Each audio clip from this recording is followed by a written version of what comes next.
మనకి కావాల్సిన అవుట్పుట్ మనకు మన దగ్గర అతను తీసుకుంటాడు. అంటే అతను మనం గనక సరిగ్గా చెప్పకపోతే ఏమవుతుందంటే అవుట్పుట్ పాడైపోతుంది.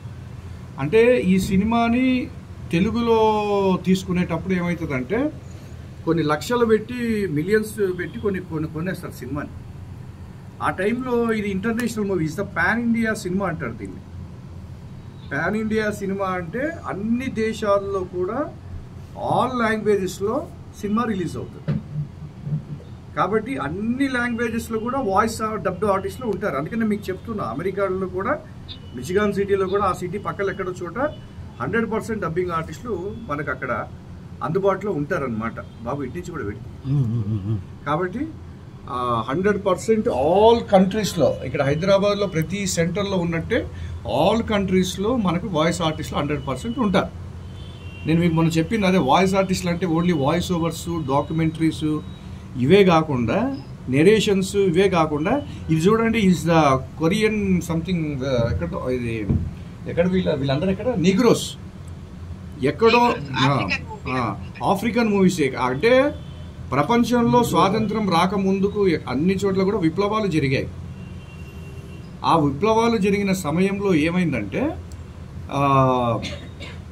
ప్రతి దేశంలో కూడా స్వాతంత్రం కోసం పోరాడారు. ఆ సమయంలో లేడీస్ ఉన్నారు, జెంట్స్ ఉన్నారు, పిల్లలు ఉన్నారు, పెద్దవాళ్ళు అందరూ ఉన్నారు. కాబట్టి ఇటు భారతదేశంలో అటు అన్ని దేశాలు జరిగింది. కాబట్టి ఆ సబ్జెక్ట్స్ తీసుకొని మన ప్రొడ్యూసర్స్ కానీ ఆ ఇంటర్నేషనల్ మూవీస్ కానీ సినిమా చేస్తారు. బట్ ఇది తెలుగు ప్రేక్షకులు కూడా అర్థం కావాలి కదా, తెలుగు వాళ్ళు కూడా చూసే వాళ్ళు ఉంటారు.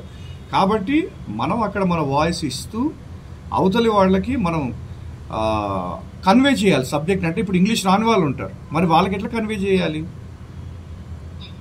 కాబట్టి ఈరోజు కాంతారా సినిమా ఉంది, 1000 కోట్ల పైన కలెక్ట్ చేసిన సినిమా, 1000 crores. మరి ఇది కన్నడ సినిమా, మరి ఎలా అర్థమైంది? తెలుగు డబ్బింగ్ ఆర్టిస్టులు అద్భుతంగా డబ్బింగ్ చెప్పడం వల్ల. కాబట్టి ఇక్కడ ఎక్స్ప్రెషన్స్ ఉంటాయి, ఎమోషన్స్ ఉంటాయి, ఫైట్, మామూలు ఫైట్, గ్లాడియేటర్, ఇవన్నీ సినిమా చూశారు మీరు. అవన్నీ కూడా ఇప్పుడు కనుక ఈ సినిమాని కనుక మనం మీ మిచిగాన్ సిటీలో ఎక్కడైనా పర్మిషన్ తీసుకొని చేస్తే మాత్రం మీకు డాలర్సే డాలర్స్. ఎందుకంటే ఆ కంట్రీలో సూపర్ డూపర్ అయిన ఇలాంటి సినిమాని తీసుకొని మీరు పర్మిషన్ తీసుకొని ఏ స్ట్రీట్లో కూడా ఈ వీడియోస్ పెడితే మీకు డాలర్సే డాలర్స్. ఎందుకంటే అదొక కొత్త విచిత్రం కదా, రోడ్డు మీద ఇలా చేస్తూ ఆ గెటప్స్ చేయడం ఒక విచిత్రం. 100% this is the cinema women king యార్, అసలు తెలుగులో ఎలా చెప్తున్నారు అని వాళ్ళు అంటారు కదా. ఆ సిటీలో ఉన్న వాళ్ళందరూ కూడా ఇస్తా ఒక కొత్త ఇంపాక్ట్ ఉంటుంది అనమాట. కాబట్టి ఏంటంటే ఆ క్యారెక్టర్లో మనం ఇన్వాల్వ్మెంట్ అవ్వాలి. వాయిస్కి అంతు లేదు, దాన్ని వాడుకున్నంతసేపు వాడుకోవచ్చు. కాబట్టి ఏంటంటే ఇట్స్ ద ప్రాక్టీస్ 100%. నేను చెప్పాను కదా, వాయిస్ ఓవర్స్ ఒక్కటే కాకుండా ఇంటర్నేషనల్గా మనం ఏదైనా చేసుకోవచ్చు. కాబట్టి ఫస్ట్ మీకు నేర్పిస్తుంది ఏంటంటే వాయిస్ ఓవర్స్, ఈ వాయిస్ ఓవర్స్ అండ్ తర్వాత మళ్ళీ మీకు ఈ సినిమాల జోలికి, మళ్ళీ ఈ కంటెంట్స్ జోలికి వస్తాం అనమాట. కాబట్టి ఇక్కడ ఇప్పుడు దీపికా మేడం ఉన్నారు, ఎందుకు ఆవిడకి మనం అంత బలవంతంగా చెప్పిస్తున్నాం అంటే ఆవిడ ఇండస్ట్రీలోకి వెళ్ళాలి. అంటే ఏదో నార్మల్గా ఎలా ఉన్నారు, బాగున్నారా, ఎప్పుడు వచ్చారా, ఈ డైలాగ్స్ ఎవడని చెప్తాడు. ఏయ్ బాగున్నావా, ఎప్పుడు వచ్చావరా, ఈజ్ ద డైలాగ్ రాయ్. అది చూడ్డానికి జనాలు కూడా కొత్తగా ఎక్స్ప్రెషన్తో ఉంటుంది. మనం రే బాగున్నావా అంటే కుదరదు. వాడు ఎట్లా చెప్పింటాడు, రే బాగున్నావా ఎక్స్ప్రెషన్, ఓయో అది ఎక్స్ప్రెషన్ రావాలి, అట్లా రావాలి, అది ఓయో ఆ ఎక్స్ప్రెషన్ కావాలి. కాబట్టి ఇప్పుడు నేను ఈ డబ్బింగ్ చెప్తున్నప్పుడు ఏంటంటే ఇట్స్ మై క్యారెక్టర్ కాదు. చాలామంది ఏమవుతున్నారంటే మూడు ఇమీడియట్లీ చేంజ్ ఓవర్ అయిపోతూ ఉంటుంది. అది మనకు ఉండకూడదు. మనం ఆ క్యారెక్టర్ బ్రేక్ అయినా, ఈరోజు చెప్పినా రేపు చెప్పినా కూడా మనం మన మూడ్లోనే ఉండాలి. మన సిచ్యువేషన్స్, మన ఫ్యామిలీ, మన గొడవలు పక్కన పెట్టేయాలి ఈ సబ్జెక్ట్స్. ఎందుకంటే it's the creativity madam, 100% is the creativity, normal zonal కాదు. ఎందుకంటే ఇది అందరూ చేయలేని పని, అందరి వల్ల కాని పని. కాబట్టి ఇది మనం ఒక కొత్త creativity, is the voice industry అంటే కొత్త క్రియేటివిటీ. కాబట్టి మనం కూడా 100% దీని మీద కొద్దిగా ఫోకస్ చేయాలి. అది ఒక 5 నెలలు 6 నెలలు సరిపోదు, ఒక్కొక్కసారి 1 year పడుతుంది. బట్ నేను ఒకప్పుడు నా కెరియర్ బిగిన్ స్టార్ట్ చేసినప్పుడు ఫస్ట్ నాకు 1.5 year వరకు అర్థం కాలేదు మేడం, నేను ఏం చేస్తున్నా, నాకు మేకప్ ఎందుకు వేస్తున్నారు, అసలు నాకేం అర్థం కాలేదు. బట్ ఆఫ్టర్ 1.5 year తర్వాత నా మైండ్, నా బ్లడ్, నా నర్వ్స్ అన్ని సెట్ అయిపోయినాయి. అంటే అవి ఇప్పుడు స్పైడర్ మ్యాన్ ఉంటుంది కదా, స్పైడర్ మ్యాన్ మూవీ, వాడు అన్ఎక్స్పెక్టెడ్గా ఆ స్పైడర్ గడిచే వరకు వాడికి సంబంధం లేకుండానే వాడు బాడీ క్రియేటివిటీకి వేసి వెళ్ళిపోతూ ఉంటాడు.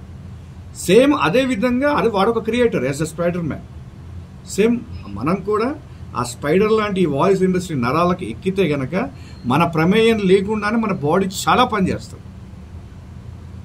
కాబట్టి అంతే, ఎందుకంటే ఇట్స్ ద ఇన్వాల్వ్మెంట్. ఇన్వాల్వ్మెంట్ రావాలంటే మేడం ఎన్ని సినిమాలు చూస్తారో చూడాలి, ఎన్ని సీరియల్స్ చూస్తారో చూడాలి, అప్పుడే మనకు మైండ్ సెట్ అవుతుంది.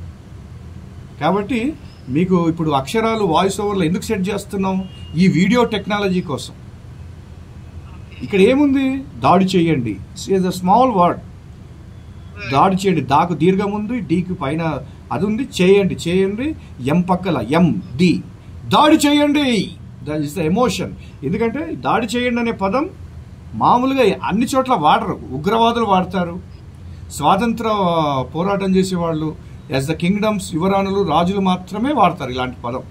అవునా కదా? ఇప్పుడు అమీర్పేటలో రోడ్డు మీదకి పోయి దాడి చేయండి అంటే ఎవరో వీడు ఉగ్రవాదాన్ని పట్టి లోపలేస్తారు.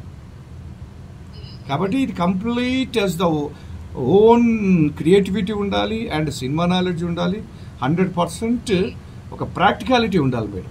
కాబట్టి మీరు ఈరోజు మిచిగాన్ సిటీలో పెట్టుకున్నా కూడా మీకు ఎటువంటి ప్రాబ్లం ఉండదు. ఇట్స్ ద వండర్ ఆఫ్ ఒక డిఫరెంట్ షో అవుతుంది అక్కడ మనం క్రియేట్ చేసిన షోస్. కాబట్టి మనం కూడా, మీరు కూడా అలా. అందుకే తెలుగు మీద బాగా పట్టుంటే మన పేజీలు డైలాగ్ చెప్పాం మేడం. ఏంటి?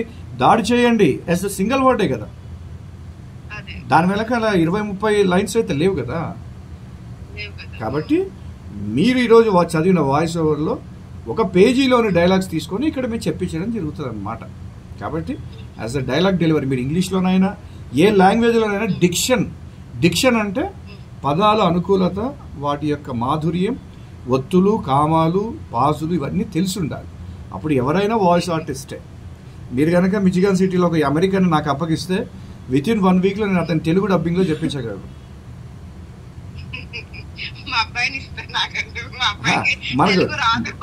మనకు అస్సలు మనకు అంటే తెలుగు అదే నేను చెప్పిందని అర్థం చేసుకోవాలి.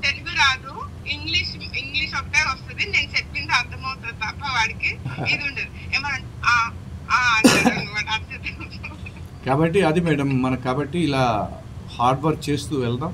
పదాలు మీరు స్పష్టత ఉంటే, ఇప్పుడు నేను ఈ దాడి చేయండి అనే పదాన్ని మీరు మిచిగాన్ సిటీలో మీ ఇంట్లో అంటే నేను దాన్ని సింక్ చేసి మీకు వీడియోస్ పంపిస్తా. కాబట్టి మీకు ఇప్పుడు అక్కడ ఎట్లా ఉంది ప్లేస్? మామూలుగా అంటే గట్టిగా అరిస్తే మళ్ళీ నేను అంటున్నా అది కాదు. వాయిస్ కనుక ఒకసారి ప్రొజెక్ట్ చేసామే అనుకోండి, అక్కడ ఉన్న వాళ్ళు ఎలా ఫీల్ అవుతారని. అంటే నాకు తెలియదండి, నేను కొత్తగా, అంటే నాకు యాక్చువల్ గా నా జోన్ ఇది కాదు. నేనేంటంటే మామూలుగా ఇంట్లో ఉండి బిజినెస్ చేసుకొని ఇవి చేయడమే తప్ప నేను ఇప్పుడు బయట. కాకపోతే నాకు ఎందుకో ఎప్పటి నుంచో ఏంటంటే నా వాయిస్ అనేది గట్టిగా ఉంటది. అంటే ఒక్కొక్కసారి నేను ఏదైనా చెప్తున్నాను అనుకోండి, ఇప్పుడు నలుగురు కూర్చున్నప్పుడు మాట్లాడుతున్నాను అనుకోండి, అందరూ వింటారు. అంటే ఇప్పుడు మనకి నచ్చలేదు అనుకోండి, మనం వేరే మాటలు మాట్లాడుకుంటాం.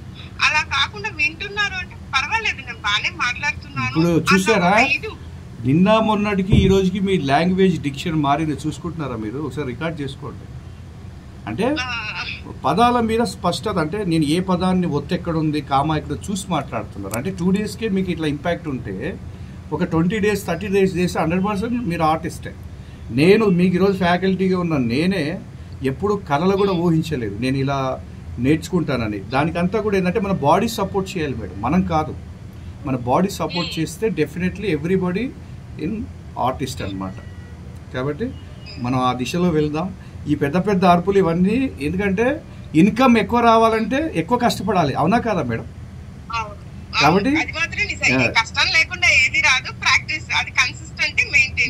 కాబట్టి ఇక్కడ కూడా ఇన్కమ్ ఎక్కువ రావాలి కాబట్టి మనం కాస్త గట్టిగా మాట్లాడాలి. Example by Kantara cinema, Rishab Shetty గారు తీసిన సినిమా అద్భుతం.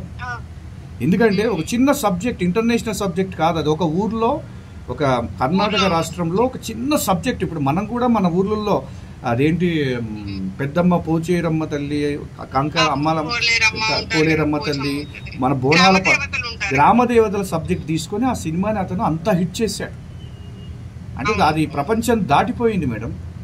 1000 కోట్లు కలెక్ట్ చేసినట్టు 1500 crores అంటే ఏంటి మామూలు ఒక సామాన్యుడికి వచ్చిన ఒక ఆలోచన ఇంటర్నేషనల్ లెవెల్లో హిట్ అయింది సినిమా. కాబట్టి వీళ్ళెవరు కూడా పైనుంచి ఊడిపడరు మేడం. చాలామంది డ్రాప్ అయిపోతూ ఉంటారు మధ్యలో, ఇది నా వల్ల కాదేమో నేను చేయలేమో అని. మరి వృషభ్ శెట్టి గారు ఎన్నో ఫెయిల్యూర్స్ ఉన్నాయి, మరి అక్కడ ఆగిపోయింటే ఈరోజు ఇంత అద్భుతమైన సినిమా. మరి అదే వాళ్ళందరూ మాకు ఇన్స్పిరేషన్. ఎందుకంటే అతను ఇంగ్లీష్ రాదు, మామూలుగా తన వాడుక భాష అయిన కన్నడంలో మాత్రమే మాట్లాడగలడు అద్భుతంగా నాలాగా. కాబట్టి ఆయన సినిమాలు ఫెయిల్ అయినాయని ఎక్కడన్నా డ్రాప్ అయినా కూడా, ఎక్కడన్నా తిట్టినా కూడా ఈరోజు అంత అద్భుతమైన cinema, Telugu cinema industry world లెవెల్కి వెళ్ళడానికి ఒక ఇండియన్ హిస్టరీలో అదొక సినిమా. కాబట్టి ఎప్పుడైనా సామాన్యులే అసామాన్యులు అవుతారు. కాబట్టి నన్ను ఎంతోమంది ఒకప్పుడు క్రిటిసిజం చేశాను, నువ్వేం చదువుకుంటావు నీ వల్ల అవుతుందా అన్నారు. బట్ ఈరోజు అవుతుంది కదా, ఎందుకంటే ఎవడు చేయలేని పని నేను కొత్తగా క్రియేట్ చేస్తున్నా. కాబట్టి మనం డెఫినెట్లీ చదువు సెపరేట్. నా ఉద్దేశంలో అయితే చదువు అనేది ఒక సబ్జెక్టు, మనం చేసే పని అనేది ఒక సబ్జెక్టు అని. అంతే అంతే. చదువు నాలెడ్జ్ ఇచ్చింది, కానీ దాన్ని ఎలా వాడుకోవాలి అన్నది అంతే అంతే. ఇదంతా కూడా ఏం లేదు మేడం. యాజ్ వాయిస్ ఇండస్ట్రీ ఏంటంటే ఇప్పుడు మనం మాట్లాడుతున్న తెలుగే, కాకపోతే ఈ పదాలన్నింటినీ కూడా ఒక పేపర్ మీద ఒక స్క్రిప్ట్ లాగా తయారు చేసి డైలాగ్స్ కెమెరా పెట్టి ఇప్పుడు మనం మాట్లాడుతున్న పెడితే అదే సినిమా. అంటే డైలాగ్ టు డైలాగ్, మేడం మీరు ఇలా మాట్లాడండి, క్లోజ్ పెట్టండి, మిడ్ షాట్ పెట్టండి, లాంగ్ షాట్ పెట్టండి, ఐస్ దగ్గర పెట్టండి, ఇదే సినిమా. మనం ఇప్పుడు మాట్లాడుతున్నాం మేడం కదా, ఇది రికార్డింగ్ చేసి సినిమా షార్ట్స్గా పెడితే ఇది సినిమా అంతే. కాబట్టి మీరు హ్యాపీగా నేర్చుకోండి. మరికొద్ది రోజులు అంటే 2 days 3 daysకి ఇంత చేంజ్ ఓవర్ దీపికా గారు కూడా చాలా తీసుకొచ్చారు. కాబట్టి దీన్ని మీరు కంటిన్యూ చేయండి. దీపికా మేడం నేను ఎందుకు అంత గట్టిగా అనిపిస్తానంటే మీకు పాపం అనిపించవచ్చు, మరి మేము రక్తాలు వచ్చినాయి గొంతులోకి వెళ్ళి, ట్రాన్సిల్స్ వచ్చినాయి గొంతులోకి వెళ్ళి, నొప్పి వచ్చింది.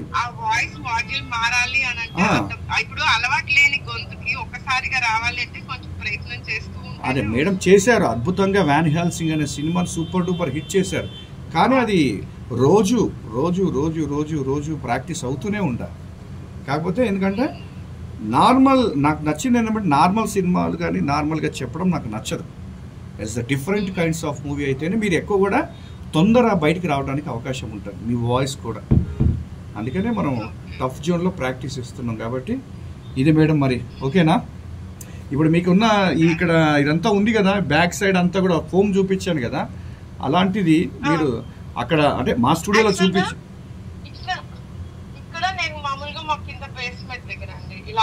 ఓకే. మీది ఓన్ హౌసా? Own house. ఇప్పుడు నేను పెట్టిన స్టూడియో కూడా మూవబుల్ స్టూడియో. ఇది ఎక్కడైనా అమెరికా నుంచి కెనడాకి షిఫ్ట్ చేయొచ్చు, కెనడా నుంచి ఆస్ట్రేలియాకి షిఫ్ట్ చేయొచ్చు, ఎక్కడికైనా చేసుకోవచ్చు ప్యాక్. కాబట్టి నేను అదే మీరు కొద్ది రోజులు మీరు కంటిన్యూ అయిన తర్వాత